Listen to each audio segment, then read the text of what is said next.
Hi, and welcome to this week's mini lesson on cause and effect.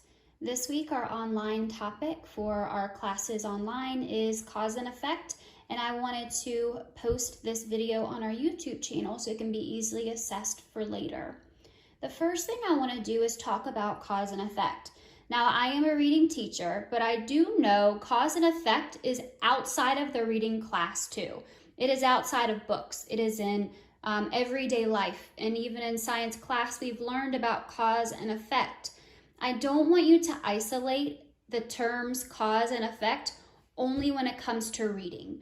Cause and effect happens all the time, and as a good reader, you have to ask what happened and why it happened as you read. This helps with comprehension and to understand why something has happened and the result of it.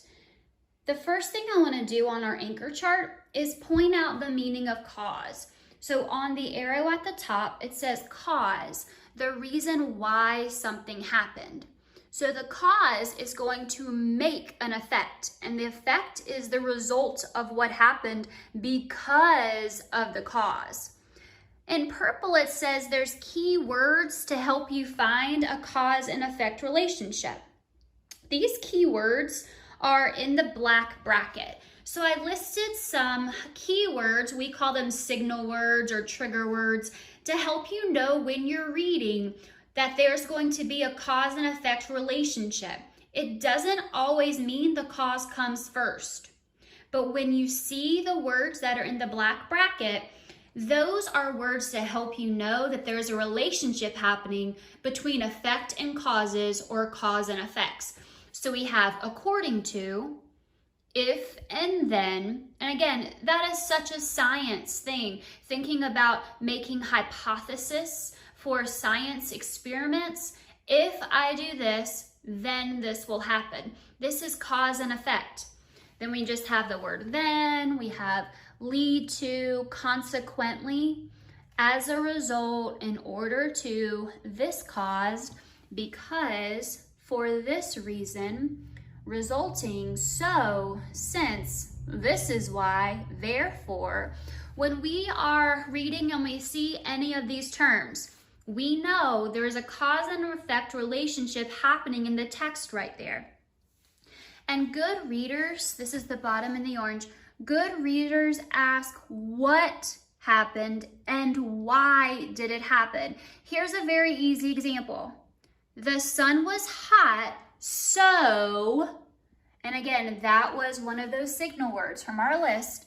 The sun was hot, so my ice cream melted. Well, out of this example, what happened first? Did the ice cream melt first, so the sun was hot? No, the ice cream melted second. The sun was hot. That caused the ice cream to melt.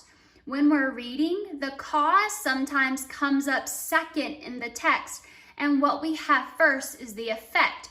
We have to flip it and think, what happened first? Now, this example is basically the effect of dominoes.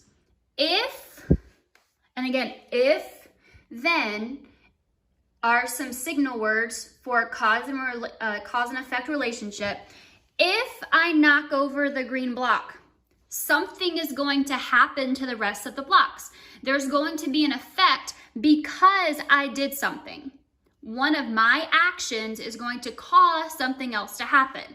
And so if I put my finger here, an effect happened because I pushed the first over, the rest of the blocks fell. But sometimes when we're reading, we see this in the text first. We see that something happened and we have to figure out what made it happen. So let's say I'm just walking around my house and I have 3 kids and I see a mess like this. I don't know the cause, but I can think, I know this is the effect for something. So I'm gonna think, I think someone knocked it over. And again, all I know is the effect. I don't know which one of my 3 kids did it, but I know that this was caused by something. This happened in Harry Potter.